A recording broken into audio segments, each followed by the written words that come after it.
शनी महाराज रागीट पण न्यायप्रिय देव आणि एकदा का प्रसन्न झाले तर आयुष्य बदलवून टाकतात. शनिवारी लवकर उठून स्नान करून काळ्या कपड्यांचा वापर करा. शनी महाराजाला तिळाच्या तेलाचा दिवा लावा.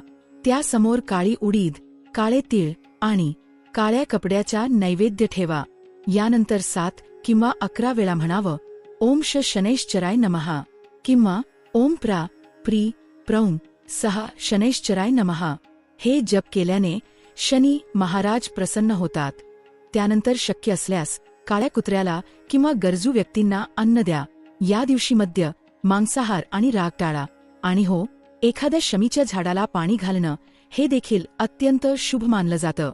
अशा प्रकारे साध्या पद्धतीने, श्रद्धेने आणि मनपूर्वक उपासना केली तर शनी महाराजाचा आशीर्वाद नक्कीच मिळतो. जय शनी महाराज. लाईक आणि सबस्क्राईब करायला विसरू नका.